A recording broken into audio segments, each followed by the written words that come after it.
제가 할게요. 오늘 말씀은 누가복음 10장 38에서 42절. 우리 설교 제목 같이 한번 읽어볼까요? 시작. 네, 누가복음 10장 38절에서 42절까지인데 같이 한번 읽을까요? 좀 짧으니까 같이 한번 읽어보시죠. 시작. 그들이 길 갈 때에 예수께서 한 마을에 들어가시매 마르다라 이름하는 한 여자가 자기 집으로 영접하더라. 그에게 마리아라는 동생이 있어 주의 발치에 앉아 그의 말씀을 듣더니 마르다는 준비하는 일이 많아 마음이 분주한지라. 예수께 나아가 이르되 주여 내 동생이 나 혼자 일하게 두는 것을 생각하지 아니하시나이까. 그를 명하사 나를 도와주라 하소서. 주께서 대답하여 이르시되 마르다야 마르다야 네가 많은 일로 염려하고 근심하나 몇 가지만 하든지 혹은 한 가지만이라도 족하니라. 마르다는 이 좋은 편을 택하였으니 빼앗기지 아니하리라 하시니라. 아멘. 오늘 우리 김대혁 교수님은 총신대 신대원에서 설교학 교수님이십니다. 말 다 했죠. 이제 한국교회 목사님들에게 설교는 이렇게 해야 된다라는 것을 이제 가르쳐 주시는 아주 중요한 역할을 하시는 분이시고, 제가 우리 교수님 정말 좋아하고 교수님 설교도 좋아하는데 본문이 말하게 하는 힘을 좀 느끼실 거예요. 이 성경 본문이 얼마나 우리의 삶에 말씀하시는지. 임윤찬이라고 17살의 피아니스트 있죠. 이번에 1등 했던. 라흐마니노프도 유명하지만 베토벤을 해석하는 것이 굉장히 탁월하다는 얘기가 있어요. 그래서 임윤찬이 베토벤 치는 걸 보면 월광 소나타를 치는 걸 보면 다르게 쳐요. 이때까지 월광과 다르게. 그러니까 월광 소나타 따라라라라라는 누군가 붙인 거래. 베토벤은 월광이라는 제목을 붙이질 않았대요. 그래서 월광 소나타라는 월광이라는 제목을 지우고 악보에 충실해서 베토벤을 그대로 지금 드러냈다 해서 더 이제 곽광을 받는 거죠. 그래서 이 임윤찬이 연주하는 월광 소나타를 들으면 이때까지 월광 소나타는 다 가짜였던 거지. 왜? 베토벤은 월광이라는 제목을 지은 적이 없다는 거예요. 그 근원에 있는 그런 그 본문 자체가 주는 그런 은혜가 있습니다. 오늘 교수님 나오실 때 정말 귀한 분을 모셨는데 좀 환호로 우리가 좀 교수님을 좀 맞이하면 좋을 것 같습니다. 교수님 나오시겠습니다.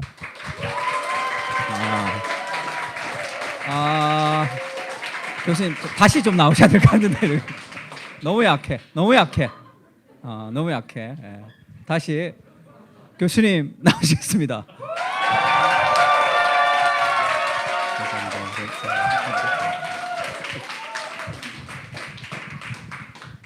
네, 여러분들 반갑습니다. 네.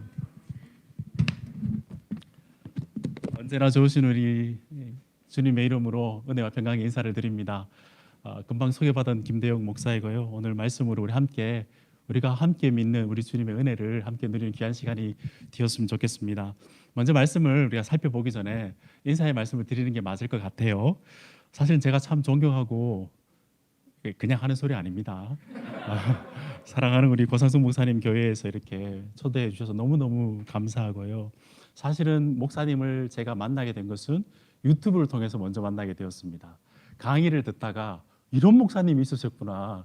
사실 교수이지만 교수를 가르치는 목사님, 현장에서 복음을 정말 잘 가르치시는 목사님, 그 목사님의 강의를 듣다가 제가 흠모하게 되었는데 특별한 기회에 함께 교제하게 되었어요. 그래서 이건 하나님께서 붙여주신 관계구나. 너무너무 감사하게 생각하고 있고요. 무엇보다 목사님과 교제하다가 목사님의 설교를 듣고 목회를 함께 하나님 나라를 섬기는 성도님들 정말 복되겠다라는 생각을 은연중에 하고 있었는데 이런 기회에 여러분의 얼굴을 만나 뵙게 되어서 너무너무 감사합니다. 별로 표정들이 그렇게 밝지가 않으신데 네, 너무너무 직접 뵙게 되어서 저는 영광이고요. 설교자마다 하나님께서 각자에게 주신 결과 달란트들이 있습니다. 그 결을 통해서 하나님께서 인격적인 말씀을 우리에게 전해주시는 거니까 오늘 평소에 고퀄리티로 말씀을 듣다가 오늘은 그냥 말씀 자체로 저와 함께 하나님의 음성, 우리 주님의 음성을 듣는 시간이 되었으면 좋겠습니다. 우리 하나님 음성 듣기 전에 잠시 기도하고 시작할까요? 존귀하신 주님, 이 시간 우리가 주님의 말씀 앞에 마음의 무릎을 꿇습니다. 주님, 우리에게 말씀하여 주옵소서. 이 말씀이 우리의 내면이 바뀌게 도와주시고, 이 말씀이 우리의 사고 체계가 바뀌게 도와주시고, 이 말씀이 우리의 생각과 우리의 손발이 바뀔 수 있도록 주님 은혜를 베풀어 주옵소서. 이 시간 오롯이 주님만 의지하여 하나님의 말씀을 풀어 우리 마음속에 적용합니다. 하나님 말씀 가운데 역사하여 주옵소서. 그렇게 하실 우리 주님을 찬양하옵고 우리 구주 예수 그리스도의 이름 받들어 기도드리옵나이다. 아멘. 우리는 흔히 인생을 선택의 연속이라고 하죠. 이게 사르트르라는 철학자가 이야기한 것인데 너무 잘 알고 있는 말인 것 같아서, 인생은 태어남, be, birth, 그리고 죽음, death, 죽음 사이에 choice, C가 있다라고. 그래서 인생은 선택의 연속이라는 이야기들 여러분 너무너무 많이 들으셨을 겁니다. 그래서 선택을 참 잘하며 살아가는 것이 중요한데, 사실 우리가 선택을 하는 것이 그렇게 쉽지는 않습니다. 빌립보서에 보시면, 빌립보서 1장 9절의 말씀 보시면 참 사도 바울이 그리스도의 심장으로 품었던 교회인데, 그 교회를 향해서 기도했던 기도의 제목이, 이런 기도의 제목이 있습니다. 너희의 사랑에 지식을 더하고 총명을 더해서 지극히 선한 것을 선택하도록 해서 그리스도 앞에서 흠이 없고 많은 선한 영향력들이, 열매들이 있었으면 좋겠다라고 그렇게 기도를 했습니다. 사실 오늘 많은 변화들이 있는 것 가운데 우리가 진짜 좋은 것을 선택하며 지극히 선한 것, 그냥 대충 좋은 게 아니고 더 베스트, 가장 지극히 선한 것을 선택하는 것, 정말 힘이 들죠. 어렵습니다. 사실 이렇게 설명을 하고 있는 저도 잘 결정도 못하고 좋은 선택을 하는 것을 주저주저하는 선택 장애가 있는 사람입니다. 아무거나 먹을게요. 이것 때문에 제가 원치 않는 음식을 먹을 때가 굉장히 많습니다. 분명히 거절해야 됨에도 불구하고 거절하지 못해서 여러 일들을 할 때도 굉장히 많습니다. 꼭 저만 그런 것 같지는 않아요. 결정장애, 혹시 여러분 maybe 증후군 들어보셨습니까? 그다음에 햄릿 증후군, to be or not to be, 어떤 것을 할 것인가 결정하는 그런 증후군들이 있는 것을 보면 저뿐만이 아니라 많은 사람들이 어떤 것을 결정하며 사는 것이 더 베스트일까라는 것을 고민을 많이 하는 것 같습니다. 정작 자기 자신은 그게 좋은 결정인지에 대해서 갈등을 많이 하는데, 이상하게 객관적으로 다른 사람을 보면 결정을 굉장히 쉽게 합니다. 제가 섬기는 학교에 여전도사님이 한 분 계셨습니다. 제가 그 반에 담임이 되었는데, 이 여전도사님께서 원래는 간호사가 되기를 원하셨어요. 그래서 간호사 지원을 하다가 잘 되지 않아서 뜻이 다른 곳에 있겠다 싶어서 신학교에 지원을 했습니다. 하나님 은혜로 신학교에 오게 된 것이에요. 근데 코로나 때문에 간호사분들이 많이 이제 직장을 떠나게 되니까 병원에서 전화가 온 겁니다.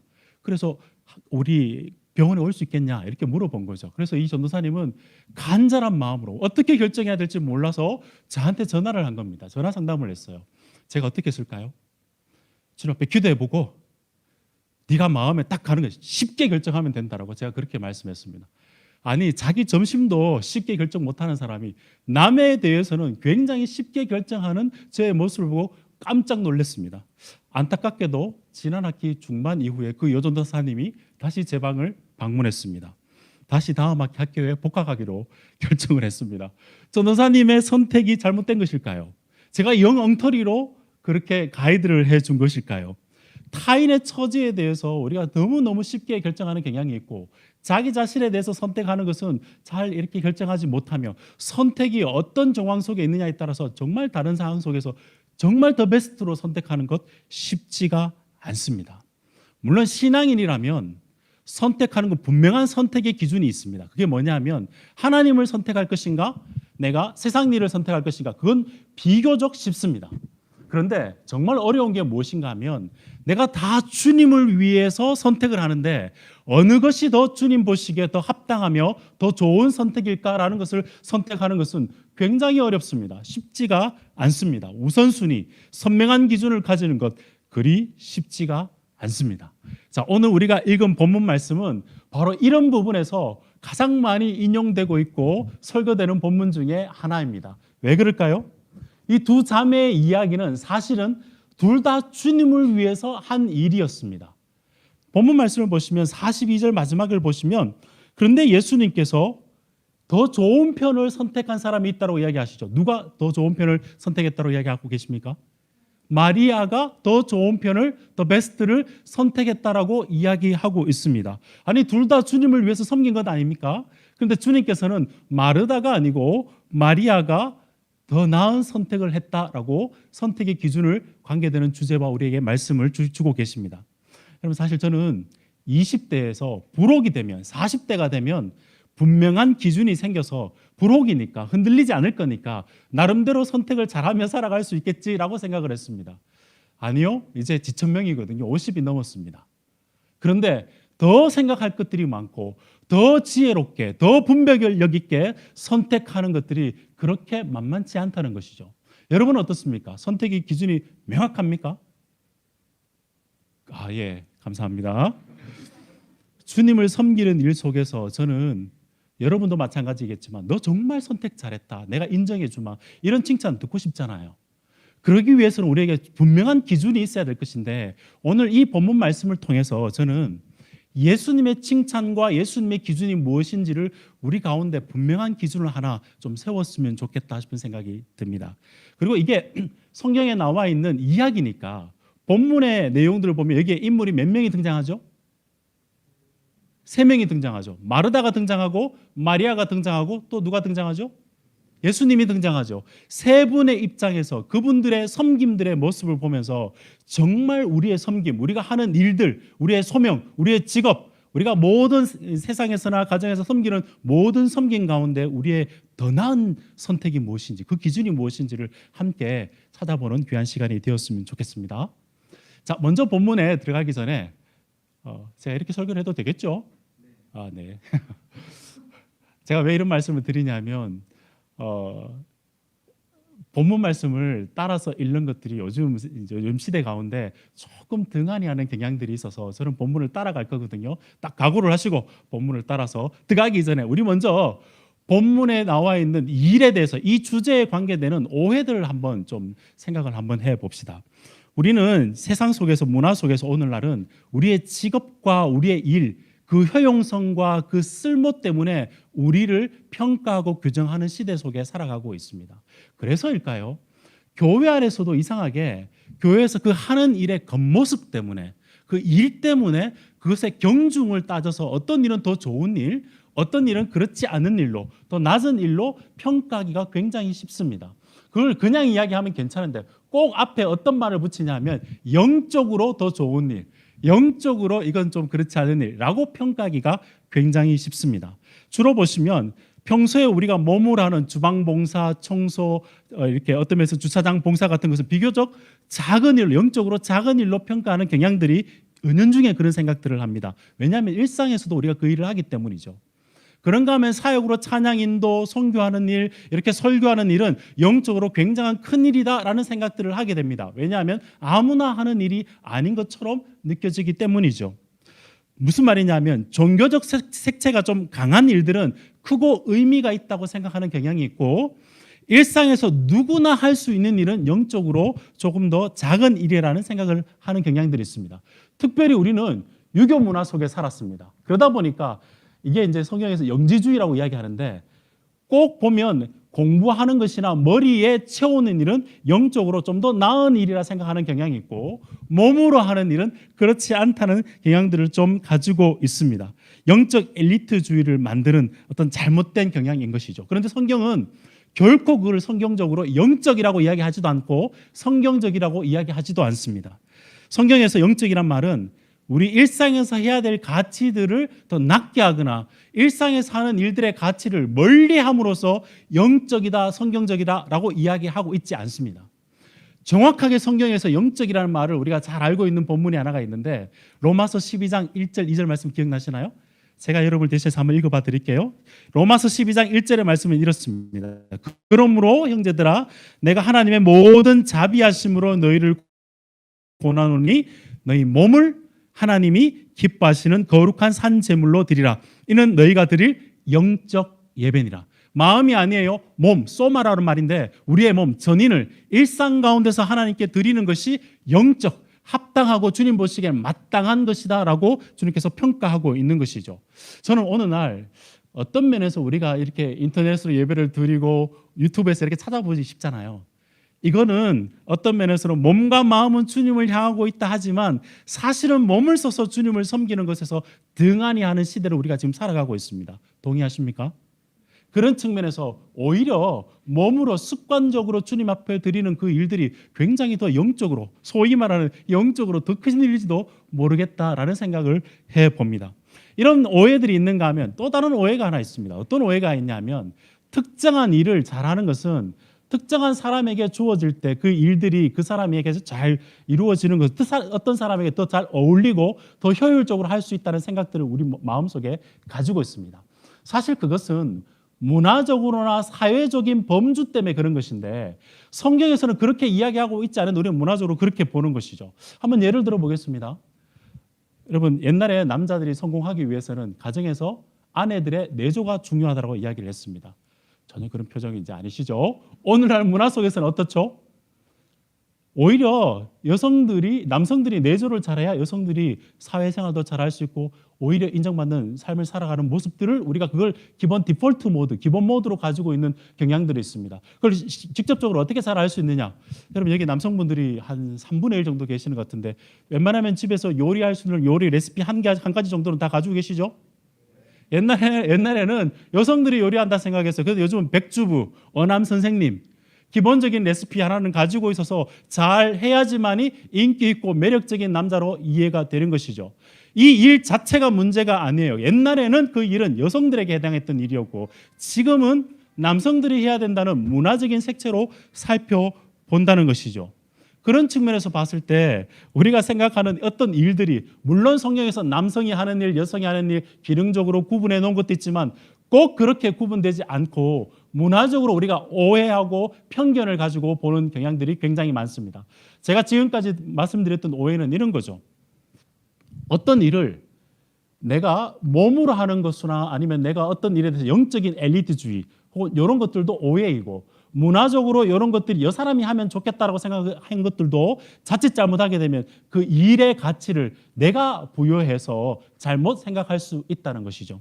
그런데 공교롭게도 오늘 본문 말씀을 보시면 여러분 쭉 한번 읽어보셨지 않습니까? 예수님은 마치 영적 엘리트주의, 영지주의적이고 문화적으로 기울어진 생각으로 마리아는 말씀을 발치 앞에서 말씀을 들으니까 더 나은 것처럼 들리게 하시고 마르다는 지금 주방에서 봉사하고 있죠.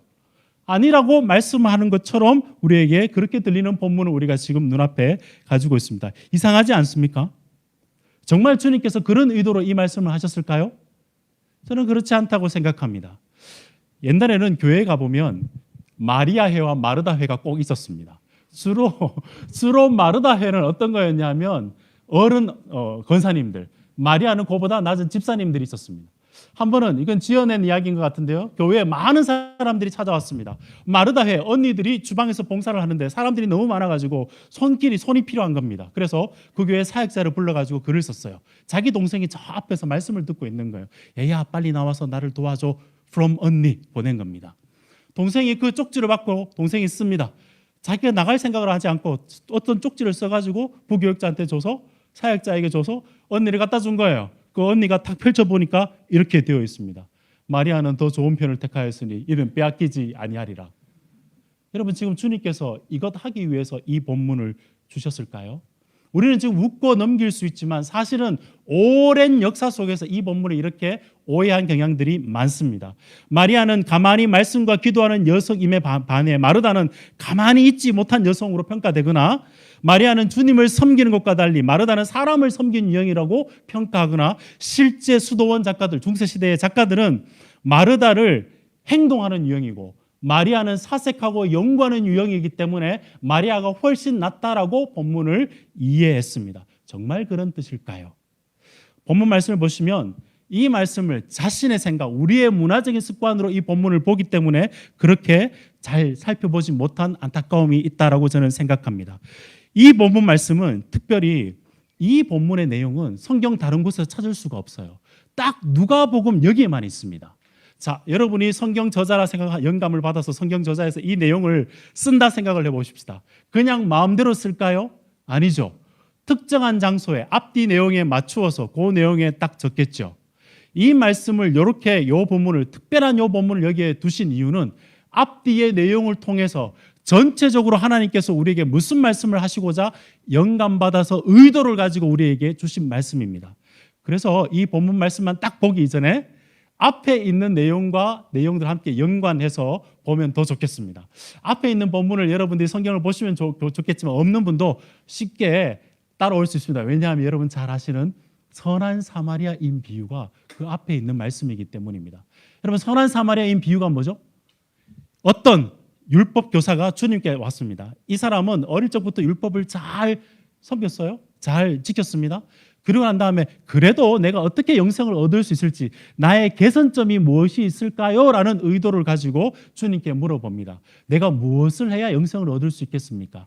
주님께서 율법 교사니까 거꾸로 물어봅니다. 당신은 성경을 어떻게 해석합니까? 라고 물어보니까 이 율법 교사가 신명기와 레위기의 말씀을 가지고 정확하게 이렇게 말씀합니다. 내 마음을 다하고 목숨을 다하고 힘을 다하여 주 너의 하나님을 사랑하고 또한 내 이웃을 내 몸과 같이 사랑하라. 이거 신학교에서 답을 냈으면 100점입니다. 그런데 이 친구가 이 율법 교사가 조금 오바를 합니다. 평소에 이웃들에게 잘한 것 같아요. 그래서 주님께 이렇게 물어봅니다. 그러면 내 이웃이 누구입니까? 라고 물어봤을 때 그때 주님께서 하셨던 말씀이 선한 사마리아인 비유입니다. 내용 아십니까? 제사장과 그리고 레위인이 자기의 종교적인 일을 다 하고 난 다음에 길을 가다가 강도 만난 사람을 보게 됩니다. 그런데 종교적인 행위는 다 했지만 그 사람을 실제적으로 섬기지는 않고 도와주기는커녕 지나갑니다. 그리고 난 다음에 그들이 가장 경멸했던 사마리아인이 등장합니다. 주님의 설교입니다. 그리고 주님께서 굉장히 자세하게 설명하시는데 제가 여러분에게 읽어드릴게요. 33절에서 이렇게 설명합니다. 어떤 사마리아 사람은 여행 중에 거기 이르러 그를 보고 불쌍히 여겨 가까이 가서 기름과, 이건 올리브 감람유입니다. 그리고 포도주를 그 상처에 붓고 싸맵니다. 옷으로 싸매고 자기 짐승에게 태워 주막으로 데리고 가서 돌보아 줍니다. 그리고 데나리온 2개를 주는데 이건 그때 당시 배경에서는 2달치 이상의 비용입니다. 하루의 내용인데 하루에 한 데나리온인데 그때 당시 요관에서 있었을 때는 한 32일치라 그러더라고요. 2달치의 분량을 줍니다. 그리고 난 다음에 무슨 이야기를 하냐면 돌아올 때 비용을 내가 반드시 더 치루어 주겠다라고 이야기를 하는 거죠. 그리고 난 다음에 율법 교사에게 물어봅니다. 누가 진짜 이웃이냐라고 이야기를 하니까 사마리아인이라는 말을 하지 않고 경멸을 하니까 그같이 베푼 사람입니다. 강도 만난 사람이 베푼 사람입니다. 그렇게 이야기를 하니까 주님의 답이 무엇이었죠? 가서 너도 이와 같이 하라. 이 말씀을 하셨어요. 자, 이 말씀을 딱 기억하시고 난 다음에 그 다음에 오늘 우리가 본 본문 말씀을 딱 보시면 아니 주님의 평가가 틀린 거 아니에요? 분명히 종교적인 일, 마리아는 주님의 발차 앞에서 종교적인 일을 하는 것을 더 나은 것처럼 평가하는 것처럼 보이고 실제적으로 음식을 하면서 제자들과 예수님을 먹이는 사역을 하는 그 마르다를 주님께서는 칭찬하지 않고 있는 모습입니다. 거꾸로 평가하신 것 아닐까요? 왜 그렇게 하셨을까요? 저는 본문을 좀 자세히 살펴보면서 그 기준을 여러분과 함께 좀 살펴보았으면 좋겠습니다. 서론이 굉장히 길었죠. 네. 자, 오늘 본문 말씀 38절 말씀을 좀 한번 살펴보시면 제일 먼저 마르다의 입장에서 이 본문을 살펴봅시다. 왜냐하면 이 본문에서는 마르다가 주인공입니다. 그죠? 마르다가 등장합니다. 사실 본문 말씀 38절 보시면 이렇게 시작하죠. 그들이 길 갈 때에, 그들은 제자들입니다. 예수님과 제자들이 길을 갑니다. 어느 길을 가고 있을까요? 누가복음 9장 51절 말씀 이후 보면 제자들과 예수님은 지금 예루살렘으로 올라가는 길이었습니다. 십자가로 올라가는 길이었죠. 예수께서 한 마을에 들리시는데 그 마을은 베단이라는 마을입니다. 그 마을에 들어가시는데 그때 마르다라는 한 여인이 자기의 집으로 주님을 영접합니다. 여러분 잘 알다시피 이 가정은 어떤 가정이죠? 여러분 잘 아시는 나사로가 부활, 생명을 다시 얻게 된 굉장히 주님께서 사랑하는 가정이었습니다. 그 가정에 들어갔는데 사실 그때 문화 속에 그냥 나그네도 융숭하게 대접하는 것이 그때 문화였습니다. 근데 자기를 사랑하는 주님께서 온다니까 마르다 마리아 어떤 마음이었을까요? 굉장한 준비와 환대를 하기 위해서 굉장한 준비를 많이 했겠죠. 여러분 어떨지 모르겠지만 저는 저희 부모님이 장로님, 아버님이 장로님이셨습니다. 선임 장로님이셨는데 나이가 많으시고 은퇴하기 전까지 본인의 집을 구하지 못하셨던, 교회를 위해서 막 열심히 헌신하셨던 장로님입니다. 어릴 때 굉장히 불만이 많았습니다. 그런데 우리 부모님이 하시는 그 명절보다 더 재밌는, 더 음식을 많이 하는 날이 어떤 날이었냐면 목사님이 방문하는 날, 소위 신방하는 날이었습니다. 모든 음식, 구경하지도 못했던 모든 음식이 나오는 날이었습니다. 아마 마리아와 마르다도 주님께서 방문하신다니까 정말 기쁜 마음으로 준비를 했는지도 모르겠습니다. 그런데 39절 넘어가면 그 마르다의 동생 마리아가 있는데 문제가 하나가 생깁니다. 동생이 주의 발치에 앉아서 그의 말씀을 듣고 있는 겁니다. 여러분, 마리아는 마르다와 함께 음식을 준비하다가 지금 예수님이 오니까 주님의 발치에 앉아서 말씀을 듣고 있는 거예요. 잘 생각해 보셔야 됩니다. 그 전까지만 해도 같이 음식을 준비했겠죠. 주님이 오자마자 주님의 발치에 딱 앉는 겁니다. 사실 이것은 그때 당시 문화 속에서 제자가 되겠다는 거예요. 문화생이 되겠다는 겁니다. 이건 남자들만 하는 행동이었어요. 문화적으로는 여자들이 하는 행동이 아니었습니다. 경계를 넘어서 주님 앞에 딱 서 있는 겁니다. 마르다의 마음이 어땠을까요? 제가 왜 저렇지?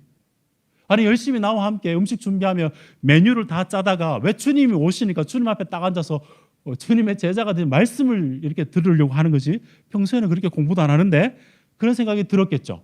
그러다가 주님께서 마르다는 마리아한테만 섭섭한 것이 아니라 좀 계속해서 부르고 나오는데 하는데도 마리아가 나오질 않으니까 마르다의 마음이 어땠을까요? 좀 답답했겠죠. 그러다가 참지 못하고 자 한번 보세요. 40절에서 마르다가 준비하는 일이 많아 마음의 분주해서 주님께 나아갑니다. 그리고 이렇게 이야기를 합니다. 주여 내 동생이 나 혼자 일하게 두는 것을 생각지 아니하시나이까. 그를 명하사 나를 도와주라 하소서. 여러분요, 마르다의 하는 말이 어떤 의도로 했는지가 보이십니까? 두 가지의 이중 의도가 있는 게 보이십니까? 마리아에게는 간접적으로 너 틀렸어 라고 이야기하고 있고 예수님께는 직접적으로 주님 그렇게 하시면 안 됩니다 라고 이야기하고 있는 거죠. 그에 가서 나를 도와주라라고 마리아는 이야기하고 있는 겁니다. 언니는 고단수입니다. 그죠? 그러다가 주님께서 이 마르다가 하는 말에 대해서 다음 차례 주님께서 이 반응을 하십니다. 자, 봐보십시오. 40절, 41절 말씀.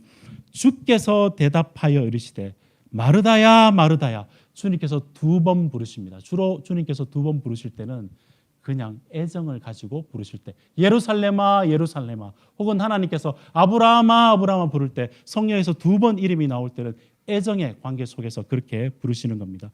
불렀습니다. 그리고 마르다의 마음이 분주해서 했던 그 마음을 드러낸 것처럼 주님께서 그 마르다의 마음을 정확하게 평가하고 계십니다. 뭐라고 평가하고 계시냐면 내가 많은 일로 염려하고 근심하나 몇 가지만 하든지 혹은 한 가지만이라도 족하다라고 주님께서 이야기하고 계십니다. 여러분 제가 질문 한번 해볼게요.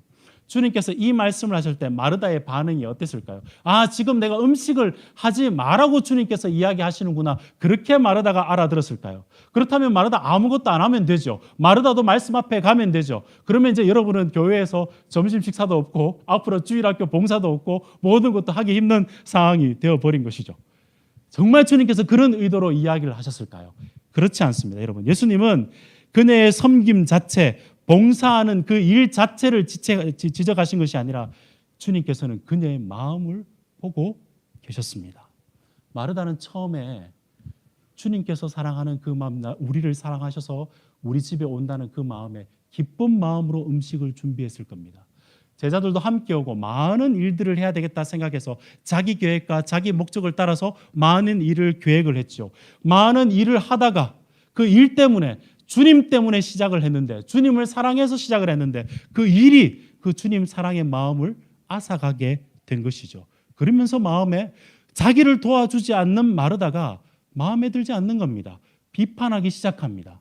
그런가 하면 급기야 자기의 마음은 분주하고 눈에 있는 나를 도와야 될 사람은 도와주지가 않고 그 일을 주님께서 수수방관하시는 모습에 주님 앞에 불평하는 모습으로 마음이 바뀐 것이죠. 이 마르다의 마음을 지적한 우리 주님께서는 42절에서 주님의 마음이 어떤 거죠? 한 가지만 하더라도 족하다라고 말씀하고 있습니다. 어떤 마음일까요? 주님을 사랑해서 하는 그 마음으로 단 한 가지만 하더라도 그것으로 족하다라고 주님께서 답을 해 주시는 거죠. 마르다가 가졌던 원래의 동기, 주님을 사랑해서 주님을 기뻐서 하는 그 일로 주님은 충분히 만족한다라고 주님께서 만족하신 것이고, 마르다의 핵심 문제는 무엇이었습니까? 주님을 위해서, 주님을 사랑해서 시작을 했는데 그 일이 중심이 되어서 주님이 중심이 된 게 아니고 내가 하는 그 일이 중심이 되어서 그 일에 함몰될 때 주님, 네 마음이 분주하고 근심하고 염려하고 네 마음이 일에 빼앗겼구나 주님께서 말씀하고 있는 것이죠. 사랑하는 여러분, 교회에서 사역을 하다 보면 사실 이런 마르다 증후군을 걸릴 때가 굉장히 많습니다. 교회뿐만 그럴까요? 밖에서 직장에서 일을 할 때도 여러분 이런 마르다 증후군이 걸릴 때가 굉장히 많죠. 요즘 병원에 가면 여러분 검진표들을 이제 체크를 해보게 될 겁니다. 이 말씀을 기준으로 저는 여러분들이 한번 마르다 증후군 검진을 한번 해봤으면 좋겠습니다. 제일 먼저 혹시 여러분들이 주님의 일을 하면서 혹시 염려와 근심의 마음이 여러분 마음속에 있다면 이미 마음속에 마르다 증후군이 시작된 줄도 모르겠습니다. 본문 가운데 염려와 특별히 근심한다는 단어는 그냥 마음속에 그냥 근심하는 게 아니고 이게 배가 왔다 갔다 하는 마음을 왔다 갔다 하는 모습을 표현할 때 근심한다는 것이거든요. 주님을 위해서 기쁨으로 시작했다가 주님을 위해서 일을 하지만 마음속에 불평, 불만이 있다면 마음속에 지금 어쩌면 이미 벌써 마르다 증후군이 시작된지도 모르겠습니다. 두 번째 검진을 한번 해볼까요? 마르다 증후군이 염려와 근심에서 마음에서 시작되었다면 그 다음 장면은 어떠냐 하면 그것이 꼭 다른 사람을 향한 채점으로 바뀌게 시작됩니다. 자신을 도와주지 않고 함께 일하다가 다른 사람이 다른 일을 하거나 자기의 일을 도와주지 않거나 내 일을 무시한다는 생각이 들 때 그 사람을 채점하게 되는 것이죠. 주님의 일을 일하면서 자기의 의견과 다르고 도와주지 않아서 외적인 비판이 나오기 시작된 것, 그것은 이미 마르다 증후군이 발현된 겁니다. 자, 그리고 세 번째 가장 확실한 증상인데요, 내적인 불안과 외적인 비판이 있고 난 다음에 주님을 향해서 이 모든 환경 속에서 하나님, 내가 주님을 위해서 하는 일이고 주님을 위해서 하는 일인데 왜 이 일에 간섭하지 않으시고 이 일을 조정을 해주시지 않으십니까? 왜 지금 나에 대해서는 돌아보시지 않으십니까? 이런 불평이 나오기 시작한다면 100%입니다. 그 사람은 마르다 증후군에 걸린 겁니다.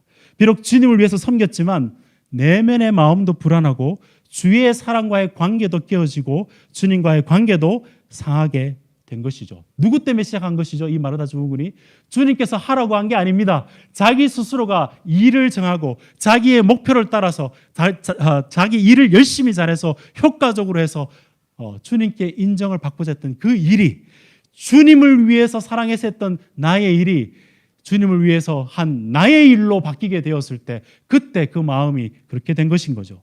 일이 우리를 지배하게 될 때 그때가 문제다라고 주님께서 말씀하고 있는 겁니다. 여러분, 최고의 경영학자 중에 한 명, 피터 드래커가 또 인정한 사람 중에 한 명이 찰스 헨리라는 사람이 있습니다. 그 사람의 손주에게, 자기의 이제 손자에게 쓴 글이 있어요. 책이 하나 있습니다. 삶이 던지는 질문은 언제나 같다라는 책인데요, 일에 대해서 설명을 합니다. 최고로 일을 잘할 경영 컨설턴트가 어떻게 평가를 하냐면 자기 손주에게는 이렇게 이야기합니다. 내가 하는 일이 나 자신은 아니라는 사실을 꼭 기억해라.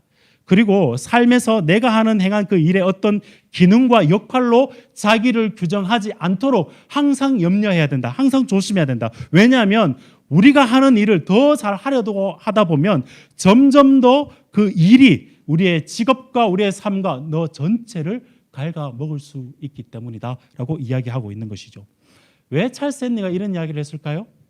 오늘날 우리의 문화 속에서 우리가 이런 삶을 살아가고 있는 겁니다. 제가 앞에서 오해 이야기를 많이 했죠. 일에 대해서. 옛날에는 일을 자기의 삶의 작은 것으로 봐서 그 일을 통해서 어떤 면에서는 그 일을 좀 과소평가한 경향들이 있습니다. 그 특별히 몸으로 한 것들은 과소평가했습니다. 오늘날은 어떻죠? 그 사람의 생각들과 그 사람의 삶의 됨됨이를 어떤 일을 하고 있고 그 사람의 일을 효율적으로 어떤 일을 하며 어떤 보상과 어떤 일을 하고 있느냐에 따라서 그 사람을 평가하는 삶을 살아가게 그렇게 평가하는 문화 속에 살아가고 있습니다.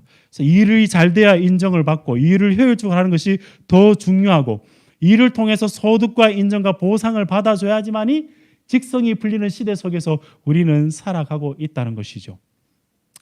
일 자체가 문제가 아닙니다. 과거에서 일을 어떻게 평가했고 오늘날 일을 우리가 어떻게 평가하는 그걸 평가하고 있는 내 자신이 어떤 문제가 있는지를 제대로 이해를 해야 된다는 사실이죠.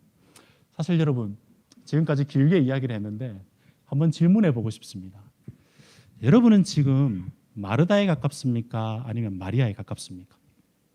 혹시 여러분은 마르다 아닙니까? 사실 여러분이 질책하기 처음 와가지고 교수가 막 질책하고 이게 질책이 아니라 사실은 이 내용은 나를 향한 말씀이에요. 왜냐하면 제가 2년 동안 비대면으로 학생들과 수업을 해봤습니다.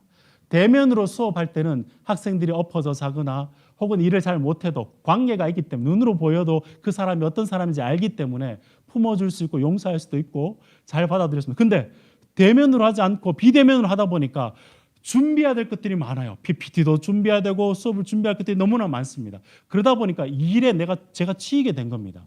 그리고 마음속에 일을 하면서 계속 불안한 거예요. 학생들이 제대로 들어올까? 이 일들을 제대로 할 수 있을까? 그런데 열심히 준비했는데 화면을 꺼놓는 친구들이 나옵니다. 앵그리 버드가 되는 거죠. 아니 전도사로서 하나님 나라를 위해서 섬기기로 왔는데 이렇게 하면 될까라고 이야기하다가 급기야 2년 정도 지나니까요. 주님 이래가지고 주님의 일이 되겠습니까? 라고 마음속에 내 마음이 들더라는 거죠. 일 때문에 내면이 불안해지고요. 눈앞에 있는 보이는 사람들과의 관계가 괜히 앵그리 버드가 되고 그리고 주님과의 관계 속에서 이 일이 이렇게 되어서 되겠습니까? 라는 거 그렇게 될 땐 정확하게 문제가 어디에 있다고요? 내가 문제인 거죠. 그렇지 않습니까?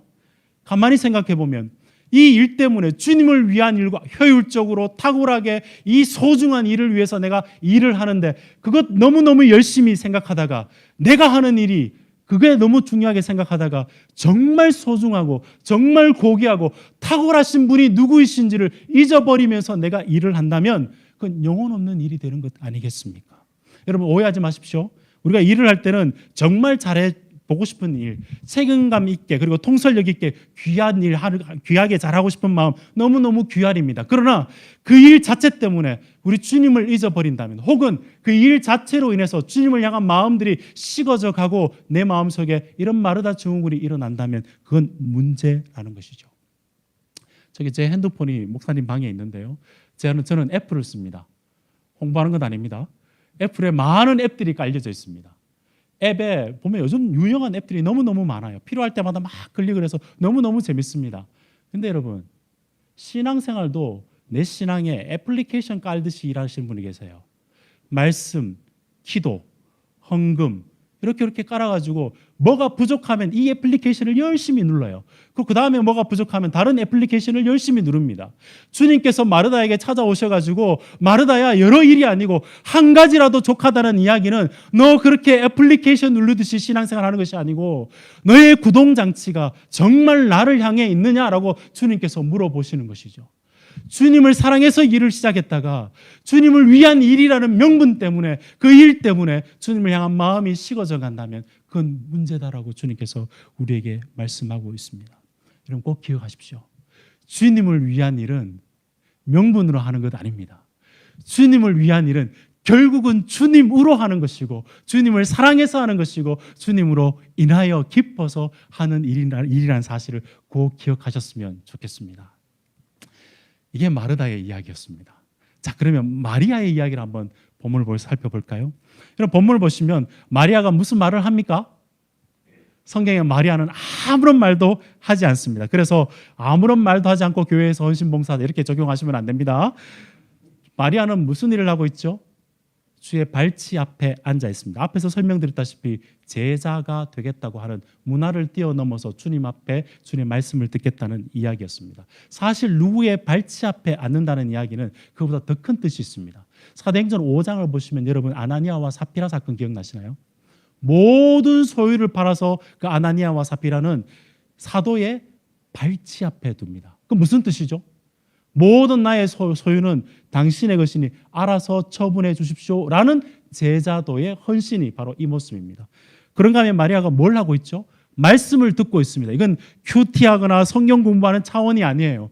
이 지금 내 모든 권한이 그분께 있는데 그분이 하시는 말씀을 진리로 알고 그분의 삶과 말씀대로 하신 것 따라 내가 조차 살겠다는 믿음의 헌신이 바로 발치 앞에 앉아서 말씀을 듣는 행위인 것이죠.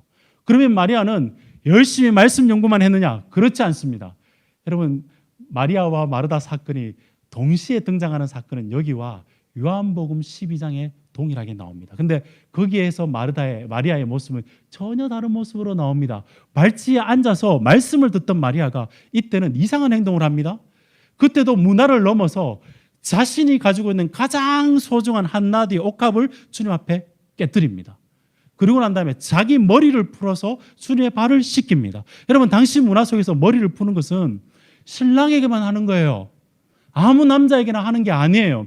그런데 마리아는 모든 사회적 문화적 경계를 없애버리고 뛰어넘어서 예수님 앞에 머리를 풀어서 자신의 옥합 향기로 주님의 발을 닦아 드립니다. 왜 그런 행동을 했을까요? 잘 들어봐 보십시오. 예수님께서 예루살렘으로 올라가시면서 예루살렘이 왜 예루살렘으로 올라가는지를 제자들에게 특히 마가복음을 보시면 3번을 정확하게 말씀을 했습니다.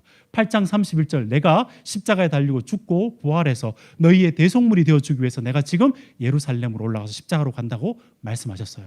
9장 31절 10장 33절 계속해서 3번이나 그 말씀을 했는데 제자들은 아무도 그 말씀을 기억하거나 제대로 이해하지 못했습니다.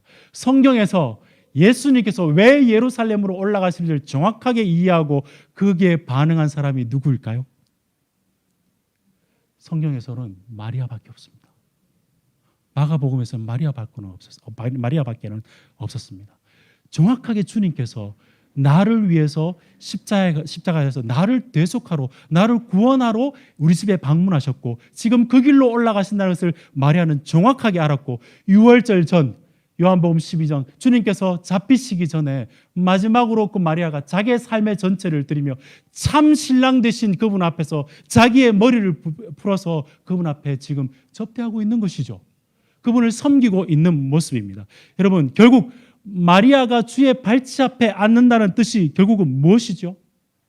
예수님께서 나에게 어떤 존재이시며 예수님이 나에게 무엇을 하시고자 하는 것을 정확하게 알아서 그 주님께서 나에게 하시고자 하는 그 일에 내가 반응해서 섬기는 것이 주의 발치 앞에 앉아서 말씀을 듣는 행위 아니겠습니까?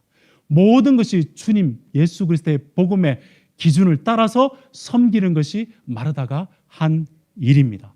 문화를 넘어서 주의 발치 앞에 앉았고 다른 사람이 어떻게 보든지 간에 자신의 머리를 풀어 헤쳐서 자신의 참 신랑 되신 예수 그리스도 앞에서 그 일을 섬길 수 있고 봉사할 수 있고 주님을 사랑해서 그 일을 할 수 있었던 것은 복음 때문이었습니다.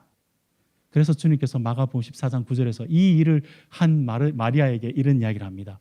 네가 한 일은 복음이 전파되는 곳마다 기억되리라. 이 일들이 기억하리라고 주님께서 말씀해 주셨습니다. 3년 동안 종교 지도자들은 종교적인 일을 열심히 하면서 급기야는 우리 주 예수 그리스도를 십자가에 넘겨주는 일을 했고 그런 유다는 주님을 따라다니면서 구제의 일을 열심히 했지만 결국은 예수 그리스도를 십자가에 넘겨주는 일을 했지만 이 여인은 마리아는 주의 발치 앞에서 주님의 복음을 정확하게 알아서 결국은 자기 자신이 가장 귀한 것으로 자기의 명예와 자기의 모든 가진 것들 중에 최상의 것으로 주님 앞에 넘겨준 여인이 바로 마리아라는 것이죠. 그러므로 사랑하는 우리 그 사랑 성도 여러분, 분명한 기준이 뭡니까? 우리의 섬김과 우리의 일과 우리의 직업과 우리 가정에 사는 모든 사역에서 더 나은 편에 분명한 기준이 무엇이죠? 그것은 어떤 일이든지 간에 예수님께서 우리에게 하셨던 일, 복음을 정확하게 이해를 하고 그 복음의 기준 앞에서 그 사랑에 감복해서 주님을 섬기는 것이 우리의 가장 더 나은 편, 가장 베스트가 바로 그 일이라는 사실을 여러분 꼭 기억하셨으면 좋겠습니다. 그 기준 따라서 선택하며 우리가 살아갈 때 주님께서는 단 한 가지라도 나는 만족한다. 왜냐하면 너는 복음을 알고 복음 따라서 나를 섬기기 때문에 그것으로 나는 족하다라고 주님께서 말씀하신 그 칭찬을 들을 수 있다는 사실을 꼭 기억하셨으면 좋겠습니다. 여러분, 선한 사마리아인 비유와 이 이야기를 함께 살펴보면서 여러분, 저는 이 교훈이 선한 사마리아인 비유도 동일한 교훈이라 저는 생각합니다. 여러분 가만히 생각해 보십시오. 그때 선한 사마리아인 비유의 이야기의 핵심이 무엇입니까? 눈에 보이는 사람을 섬기는 것이죠. 나의 한계를 넘어서 섬기는 것이죠. 정말 주님께서 너도 선한 사마리아인처럼 그와 같이 하라 그러면 여러분 마음속에 기쁨이 확 생기십니까? 야, 이 일 어떻게 감당하나? 눈에 보이는 모든 사람 어떻게 섬길 수 있을까? 여러분 그런 생각 들지 않으셔요? 저는 그런 생각이 들었습니다. 주님, 나 이거 못합니다. 사실은 율법 교사가 이 질문을 했을 때는 너는 고쳐서 네가 일을 해서 이 일을 할 수 있다는 것이 아니라는 사실을 주님께서 가르쳐 주고 싶었던 것이죠. 이 비유를 가르쳐 주시면서 주님께서 이 복음의 일을 이루실 것을 생각하시면서 이 비유를 하셨지 않겠습니까? 그러면 본문 가운데 잘 살펴보시면 사마리아인이 죽어가는 이에게 했던 일을 가만히 생각해 보십시오. 사람들에게 경멸과 조롱을 받았던 사마리아인, 우리 주님께서도 그 경멸을 받으셨습니다.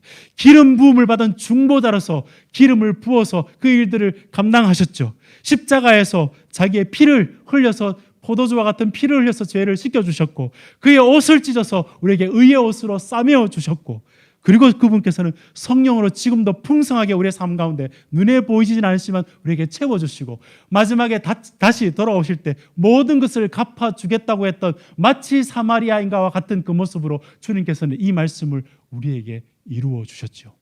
사랑하는 여러분, 우리가 그와 같이 모든 사람을 섬길 수 있는 원동력이 어디에 있습니까? 우리의 힘이 아니지 않습니까? 주님께서 해주셨던 그 복음을 정확하게 알고 그 사랑에 감복해서 다른 사람의 주위에 있는 사람 부족하지만 섬길 때에 우리 주님께서 그것으로 섬기는 그 모습이 복음에 합당한 섬김으로 인정해 주시지 않겠습니까? 그것이 아니면 우리의 사랑이 종교적인 자기 공로나 아니면 단순히 인류애로 그칠 수밖에 없습니다. 세상에서도 마찬가지고 교회 안에서도 마찬가지 아니겠습니까? 우리의 섬김이 무엇으로 섬길 수 있습니까?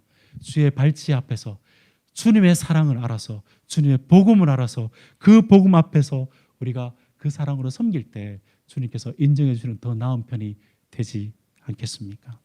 세상에서의 섬김이나 교회 안에서의 섬김이나 항상 우리에게 더 나은 편은 바로 우리가 주님의 발치 앞에 앉아서 주님을 섬기는 것이 주의를 섬기는 것이 주님 보시는 더 나은 편이라는 사실을 꼭 기억하셨으면 좋겠습니다. 제 말씀을 좀 맞춰가면서 성경에서 등장하는 본문에 등장하는 마지막 한 인물이 계시죠? 누구이십니까? 우리 주님을 한번 생각해 보십시다. 지금 우리가 마리아가 음식으로 섬기고자 했던 예수 그리스도, 발치 앞에서 그의 말씀을 듣고자 했던 마리아, 그리고 우리가 지금 주님의 임재를 기억하면서 예배를 드리고 있는 우리 지금 우리는 우리 주님이 우리를 위해서 어떤 일을 하셨는지 기억하십니까? 그분은 하나님 자체이십니다. 그런데 그분께서 자기 스스로를 낮추어서 성부 하나님의 발치에 앉으셨죠. 그리고 그 주님께서는 이 땅 가운데 자신의 말씀을 이루기 위해 하나님을 기쁘시게 하기 위해서 예루살렘으로 올라가시면서 그의 자신을 우리에게 주시기 위해서 예루살렘으로 올라가던 중이었습니다. 그리고 그분은 자신이 사랑하는 자에게 집을 방문하셔서 그에게 그 가정에 오셨죠. 그래서 그분은 십자가에 죽으시고 부활하셨습니다. 그분께서 우리 각자의 삶 속에 삶의 현장에 방문해 주셨고 지금 보좌 우편에서 우리를 위해서 중보하고 계시면서 그분은 마지막 때 우리에게 다시 오셔서 반드시 보상하시고 그분의 정의를 이루어 주시는 그 예수 그리스도를 우리가 믿지 않습니까? 그렇다면 우리가 하는 그 모든 일, 지금도 우리 가운데서 우리를 위해서 일하셨고 지금도 우리 가운데서 일하고 계시고 앞으로도 일하실 그분을 우리 가운데 중심에 두고 그분 앞에서 우리가 하는 그 모든 일이 우리의 일이 되어야 될 줄로 믿습니다. 주님이 하시고자 하는 일을 우리가 제대로 반응하기 위해서는 정말 주님의 발치 앞에 항상 그 자리에 앉아 있는 여러분이 되시기를 우리 주님의 이름으로 축복드립니다. 적용을 몇 가지만 하고 말씀을 마쳐볼까 합니다. 여러분, 오늘 말씀에 근거해서 여러분 정말 지금 주님의 발치 앞에 앉아 있으십니까? 그분의 발치 앞에서 꼼짝하지 않고 그 사이에 뭐가 있지 않고 정말 주님 앞에 집중해서 나의 모든 일을 하고 있습니다라고 고백할 수 있겠습니까? 아무리 큰 일을 해도, 아무리 큰 사역을 한다 할지라도 우리가 있는 자리가 주의 발치 앞에서 복음으로 반응하지 않는다면 얼마 가지 않아서 마르다 증후군에 빠지게 될 겁니다. 하지만 우리가 하는 일이 아무리 작은 일이라 할지라도 그 일이 주님께서 해주셨던 그 복음 앞에서 감복해서 하는 일이라면 주님께서 그것은 너는 항상 좋은 것을 선택하는 자구나 라고 인정해 주실 줄로 믿습니다. 왜냐하면 우리가 하는 그 모든 일이 주님을 닮은 일이기 때문이거죠. 김영숙 씨가 인생문답에서, 김영숙 교수님 아시죠? 인생문답이라는 책에서 올해 읽은 책 중에서 그 책에 보면 이런 이야기가 있더라고요. 일은 왜 하는 걸까요? 라고 설명을 하면서 그분이 이렇게 이야기를 하더라고요. 자기도 사람들이 먼저 모든 사람이 그렇게 하듯이 경제적인 이유로 일을 했답니다.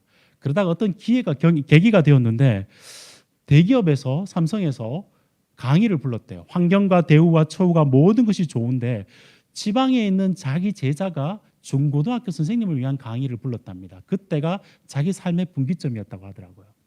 고민을 해봤답니다.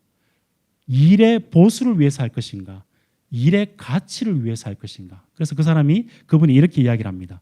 내가 하는 일의 직접적인 보상과 인정도 좋지만 일의 진정한 가치를 가지는 쪽으로 선택해 보았는데 일을 목적으로 일할 때는 그 일이 수입과 함께 끝이 나지만 일의 가치를 가지고 일을 하니까 사람들과 함께 누리는 기쁨뿐만이 아니라 더 많은 그와 같은 가치의 일들을 더 하는 일들이 생겨나게 되었다는 것이죠. 이렇게 그의 글을 마치고 있습니다.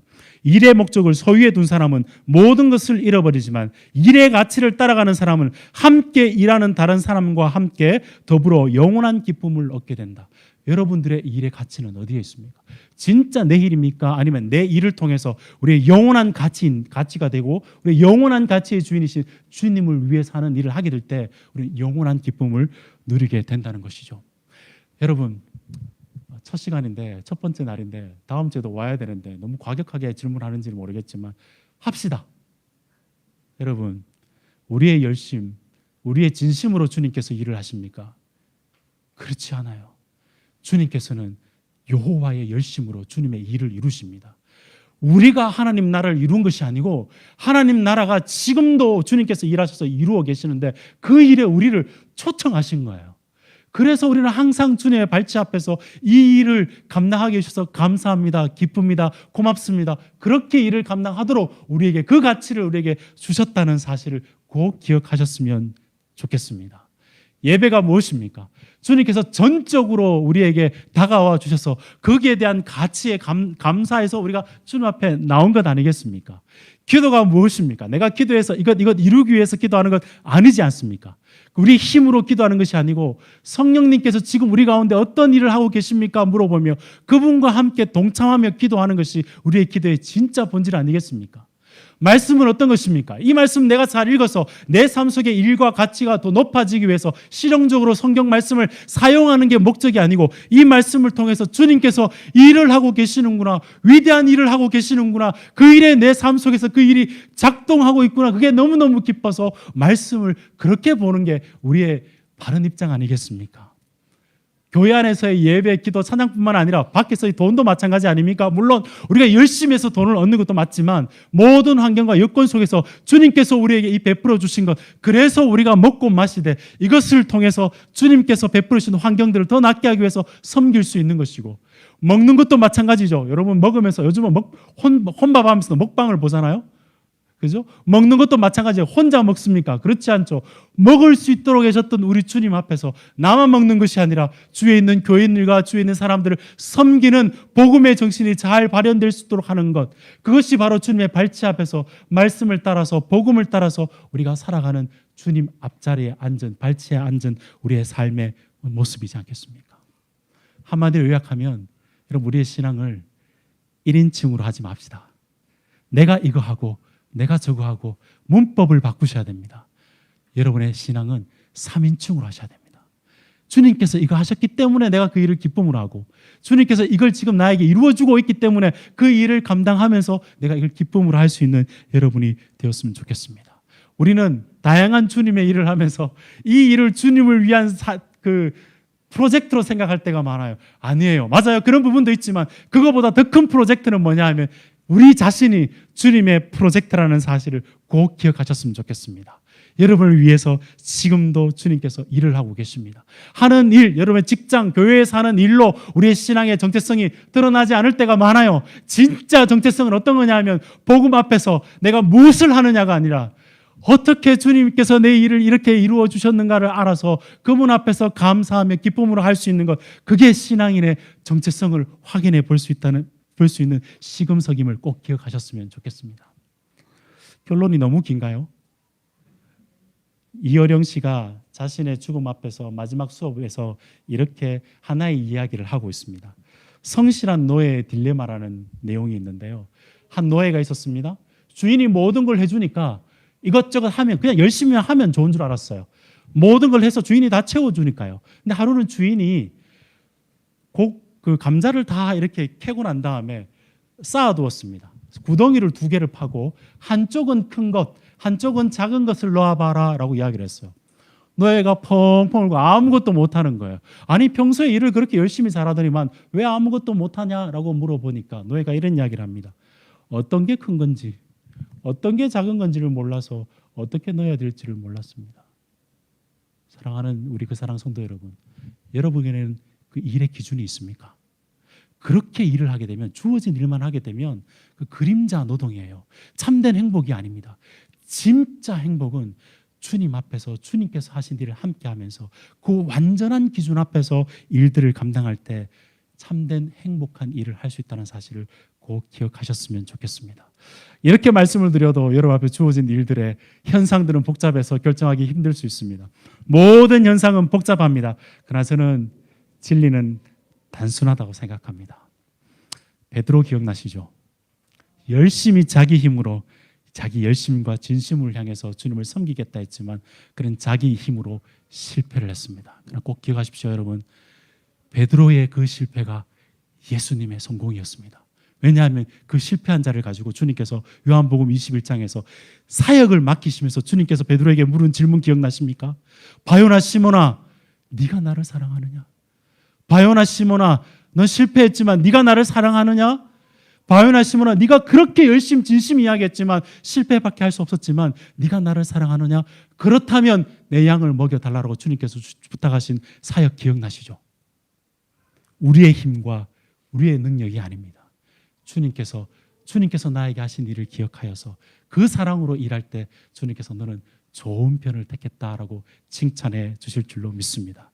사랑하는 여러분, 우리 싸움은 무엇을 많이 효율적으로 잘하냐의 싸움이 아니고 예수님을 얼마나 사랑하느냐의 싸움입니다. 우리가 하는 모든 일이 복된 일이 되도록 하는 주인은 그리스도이시며 모든 일이 그분 안에서만 참된 의미로 영원히 기억될 것이기 때문입니다. 바라기는 우리 사랑하는 성도 여러분 모두가 올해 한 해뿐만 아니라 앞으로의 모든 삶 가운데서 항상 주님의 발치 앞에서 주님을 위해서 기쁨과 사랑으로 섬길 수 있고 또 이 그 사랑 교회가 그 주님만을 복음으로 우리에게 영원한 생명을 주신 그 주님만을 높일 수 있는 교회가 되기를 우리 주님의 이름으로 축복드립니다. 예, 기도하겠습니다. 하나님 아버지, 이 시간 우리가 주님의 발치 앞에 있습니다. 나의 일과 사역, 가정 그리고 교회에서의 모든 사역 가운데서도 우리 주님께서 우리의 주인 되심을 고백합니다. 우리가 주님의 발 아래 있기에 우리의 모든 섬김이 주님이 기억하시는 최고의 선택이 되게 하여 주옵소서. 우리의 사역이, 우리의 일이 우리를 지배하는 것이 아니라 주님의 사랑이 우리의 사명과 우리의 일들을, 우리의 사역을 이끌어갈 수 있도록 항상 주님 앞에 머무는 저희들 되게 하여 주옵소서. 주님, 우리가 세상에 나가서 하는 모든 일들이 너무너무 세상은 분주하고 경쟁적이어서 많은 것을 하고 그것으로 일을 함으로 인해서 우리를 재단하며 결정하며 우리의 자아를 규정하지만 우리는 죽었던 우리를 찾아오시고 영생을 주신 우리 주님을 먼저 기억하고 그 주님을 인정하며 따라가며 우리가 하는 그 모든 일들이 우리의 기쁨과 감사임을 다시 한번 고백합니다. 주님, 나를 위해 먼저 섬겨주신 그 주님의 사랑에 감복해서 우리 모든 섬김이 그 주님 안에서 주님을 위해서 주님을 사랑해서 할 수 있는 일이 될 수 있도록 주님 축복하여 주옵소서. 그래서 우리를 통해서 오직 주님의 이름만이 높아지는 우리의 섬김 되게 하여 주옵소서. 그렇게 하실 우리 주님을 찬양하고 우리 구주 예수 그리스도를 받들어 축복하며 기도드리옵나이다. 아멘.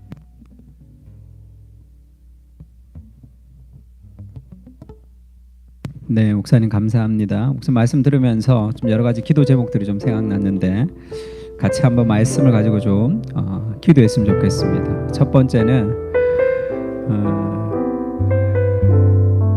내 삶에 하나님을 향한 사랑과 기쁨이 좀 회복될 수 있도록 내가 열심히 일했지만 그 일이 나를 좀 매몰시킬 때가 있습니다. 하나님을 위해서 시작했지만 그것이 마르다진 부분으로 내 삶의 기쁨을 빼앗아가는 것은 아닌지 하나님을 향한 기쁨을 좀 회복시켜 주십시오. 기도했으면 좋을 것 같고요. 두 번째는 마리아의 마음이 좀 느껴졌습니다. 겸손이라는 것은 자기를 덜 생각하는 거죠. 어떻게 예수님의 십자가를 생각하며 살 수 있었을까? 난 너무 나를 생각하며 사는 것은 아닌가? 예수 그리스도를 장사 지내기 위해서 자기의 옥합을 깨뜨렸던 주의 발치 앞에 있었던 그 마리아의 마음이 좀 느껴졌습니다. 그렇게 살아갈 수 있도록. 또 세 번째는 그 작은 일이지만 주님을 사랑하는 일에 하나님께서 우리의 삶에 인정하신다는 거. 잘했다, 착하고 충성된 종아, 그렇게 주님이 우리의 삶에 말씀해 주시는. 그래서 우리의 열심이 아니라 여호와의 열심이 지금도 일하는 거죠. 그래서 좀 직장이나 가정이나 기도했으면 좋겠습니다. 내가 계획하며 내가 추구했던 일이 아니라 하나님의 열심으로 내 인생을 통해서 일하고 싶어 하시는 하나님의 위대한 일들이 있는 거죠. 주님, 그것을 보게 해달라고. 그래서 내 삶의 대사를 내려놓고 그것에 뛰어들 수 있도록 그 하나님의 역사와 하나님의 모험이 우리 삶 가운데 있을 수 있게 해달라고 같이 한번 기도했으면 좋겠습니다. 같이 기도하겠습니다. 마지막으로 한 번만 더 기도했으면 좋겠는데 오늘 말씀 들으면서 정말 그런 생각이 좀 들었습니다. 그냥 하루하루 살아가는 것은 아닌가. 우리가 흘러가는 인생 속에서 하나님이 정말로 우리 인생 가운데 우리를 통해서 일하시고 싶다는 하나님의 마음이 있다는 것을 정말 믿으십니까? 그것을 좀 봤으면 좋겠어요.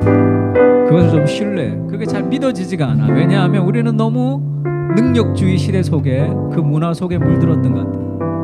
나 능력이 없고 나는 실력이 없고 그래서 나는 하나님을 위해서 하나님 내 인생을 향해서 그런 놀라운 일들을 이루시잖아요. 내 일상을 통해서 하나님의 역사가 이루어진다는 생각하지 않고 살아가는 경향이 없습니다. 우리가 하나님의 프로젝트다 이렇게 얘기했어요. 그게 하나님이 우리를 향한 소명이죠. 우리 직장에 그리고 우리 가정에 하나님이 매일매일에 하나님께서 원하시는 일들이 있다는 것을 좀 기억하고 하나님의 섭리를 믿는 거죠. 그렇게 좀 기도하며 내 일상에 흐르는 하나님의 나라의 좀 우리가 경험했으면 좋겠습니다. 한번 그렇게 좀 기도했으면 좋겠습니다. 주님, 날이 저물어 가고 빈들에서 걸을 때도 있고 내가 아무것도 없는 나를 바라보는 것이 아니라 주님이 나를 통해 일하시는 그것을 우리 일상 속에 볼 수 있도록 주님 그 눈을 좀 허락해 달라고 우리 다 같이 한 번 더 기도했으면 좋겠습니다. 기도하겠습니다. 주님, 내가 나를 바라볼 때 늘 삶의 여러 가지 부족도 계획도 아무것도 없는 것을 내가 그래서 더 이상의 힘을 내지 못하며 살아가는 것 같습니다.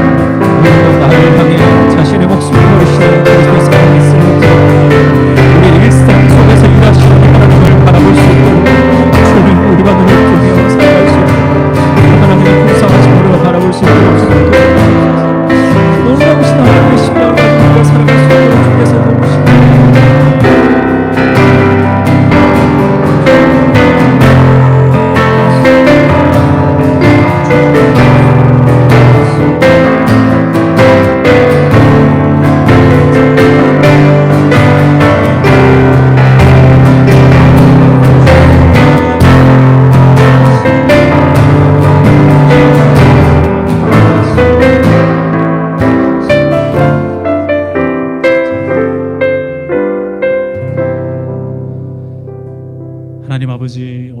말씀 앞에서 우리 자신을 되돌아보았습니다. 하나님, 내 작은 힘으로 내가 주님의 일을 한다고 그 명분으로 살아가는 우리의 모습이었는데, 그것이 아니라 처음부터 우리를 사랑하셨던 그 주님에 대한 사랑으로 다시 한번 우리의 마음을 되돌아보게 하여 주시니 감사함을 드립니다. 하나님, 항상 우리가 주님 앞에서, 그 사랑 앞에, 그리고 그 복음 앞에서 우리가 머물게 하여 주시고, 그 은혜에 감복하여서 지금도 그 사랑으로 우리를 위해서 일하고 계시는 그 주님의 움직임을 따라서 일하는 기쁨과 영광과 특권을 누릴 수 있는 우리 그 사랑교회 모든 성도님들 되게 하여 주시옵소서. 이제 우리 주님의 손 붙잡고 평안한 마음으로 세상으로 나아가십시오. 하나님의 공의를 이루고 선한 일에 용기를 내시고 악을 악으로 갚지 마십시오. 항상 약한 자를 돌아보고 우는 자를 돌아보며 고난받는 이웃을 위로하십시오. 모든 사람을 존중하되 내가 주께 봉사하듯이 다른 사람을 봉사하며 섬길 수 있게 하시고, 모든 일을 믿음과 사랑으로 행하며 어떤 상황에서도 소망을 잃지 않게 하여 주옵소서. 거룩하신 성령님께 순종해서 기쁨과 감사의 일과 그 마음을 회복하게 하여 주옵소서. 주님께서 지금 우리를 위해서 일하고 계신다는 그 신뢰, 그 믿음을 가지고 세상으로 나아갑니다. 하나님, 항상 우리와 함께하여 주옵소서. 이제는 우리 주 예수 그리스도의 크신 은혜와 성부 하나님의 지극하신 사랑하심과 성령님의 감동, 감화, 위로, 충만, 교통하심이 항상 주님의 발치에 앉아서 주님을 인정하며 주님을 따라서 우리의 교회와 우리의 가정과 직장과 우리의 주위에 있는 사람들을 섬기기를 원하는 이 자리에 나와 예배하는 모든 성도들 머리 위에 지금으로부터 영원토록 함께 있을지어다. 아멘.